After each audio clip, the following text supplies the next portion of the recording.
Ready? Okay, this is Brandon's Baseball Logs. I'm doing this interview with my trainer, Josh, that I knew from Ramapo. And he's not a big baseball fan, but I'm going to talk to him about, like, what he thinks should be done and, like, what do you think of what should be improved in the sport? One thing if you had to improve in the sport for the players' health and about what they could do to improve everybody's health so they can be healthy and shape, ready, and not injured for the regular season and postseason.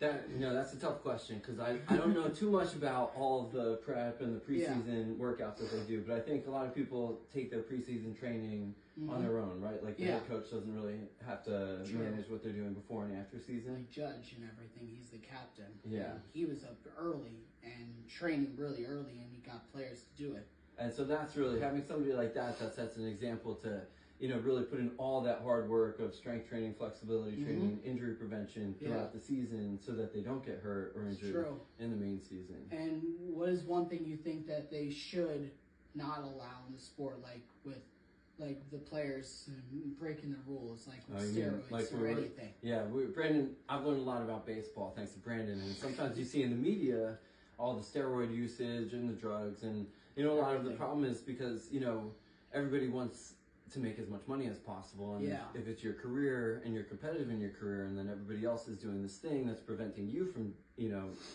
moving up in the game or climbing the ladder, then you feel like forced into it. I remember reading those articles about Mark McGuire and all that. And like Alex Rodriguez, because he apologized for it, and now he's not going to be able to get in the Hall of Fame. And I wanted him to. Yeah, that almost seems unfair because it's so many people could get away with it if they're not. And plus, if they you just don't cheat them out, it's like with everybody saying like A-Rod used steroids and he won the MVP. But then 1 year he used the steroids again. He lost the MVP to, I think, David Ortiz.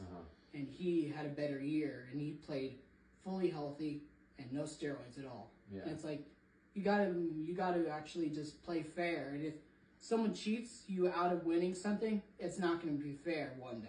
Right. That's what I'm like, and I wanted to thank you for doing that.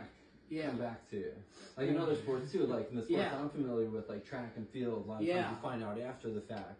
Or in cycling, I was telling you about Lance Armstrong, who's a little before your time. Oh yeah.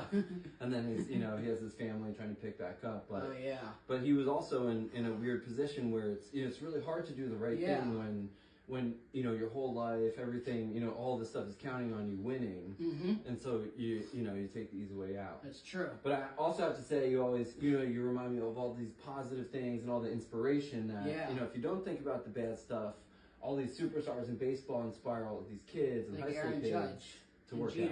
Yeah. You don't hear and they inspire people like you. Yeah. And people in my town, Tom's River, where everybody loves Todd baseball. Frazier. Yeah, exactly.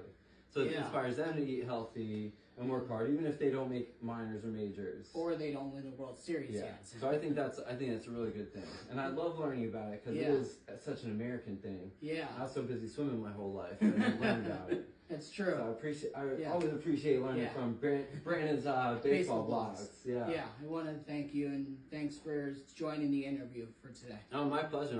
I always keep tuning in to keep learning. Yep. Thank you. Thanks, buddy.